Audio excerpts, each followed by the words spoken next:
الحمد للہ رب العالمین والصلاة والسلام علی سید الرسل و خاتم النبیین وعلی آلہ واصحابہ واتباعہ اجمعین۔ سب حضرات کو مبارک ہو، رمضان المبارک کا آغاز ہو گیا ہے اور برکتوں اور رحمتوں والے مہینہ ہمارے لیے اللہ پاک نے ایک بار پھر زندگی میں مرحمت فرمایا ہے۔ یہ مہینہ روزے کا مہینہ ہے، قرآن پاک سننے اور سنانے کا مہینہ ہے، صدقہ اور خیرات کا مہینہ ہے۔ اس پہ تو قرآن پاک کے اعجاز کا دنیا بھر میں سال میں ایک بار پھر اظہار ہو جاتا ہے۔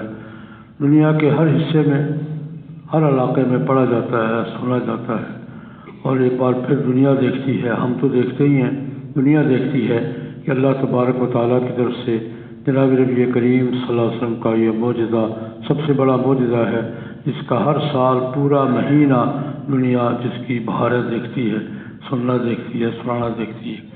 اور پھر اس کے بعد یہ ہمارے لیے بھی اللہ پاک کی بڑی نعمت ہے کہ سال بھر کی کوتاہیوں کے بعد اس مہینے میں اللہ پاک پھر دوبارہ جوڑ دیتے ہیں۔ چلو پڑھو سنو تو صحیح نا، روزہ تو رکھو، نماز تو پڑھو۔ تو ہماری 11 مہینے کی کوتاہیوں کے بعد اللہ پاک پھر ہمیں مسجد کے ساتھ، نماز کے ساتھ، قرآن پاک کے ساتھ، روزے کے ساتھ، صدقہ خیرات کے ساتھ ہمارا تعلق پھر تازہ کر دیتے ہیں اور پھر اگلے 11 مہینے پھر ہم چارج ہو کر اگلے سال کے لیے تیار ہو جاتے ہیں۔ اللہ تبارک و تعالیٰ یہ مہینہ ہم سب کو پوری دنیا کو مبارک کرے اور ہمیں پوری دنیا کے لیے دعا تو سب کے لیے مانگنی چاہیے۔ مسلمانوں کے لیے تو اللہ پاک برکتوں رحمتوں کی بارش نازل فرمائے، لیکن اس مہینے کو پوری دنیا کے لیے ہدایت کا ذریعہ بنا دے اور خیر کا ذریعہ بنائے۔ اللہ پاک ہر خیر عطا فرمائے، ہر شر سے حفاظت فرمائے۔ اس دفعہ الحمدللہ مولانا حافظ فضل حاجی صاحب قرآن پاک سناتے ہیں، اس سال ان کے ساتھ ہمارے عزیز ساتھی قاری محمد طاہر صاحب بھی شریک ہو گئے ہیں اور وہ دونوں قرآن پاک اپنی تقسیم کے ساتھ سنائیں گے۔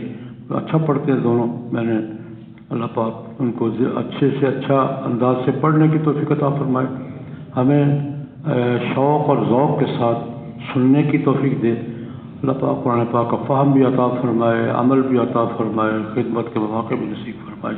اللہم صل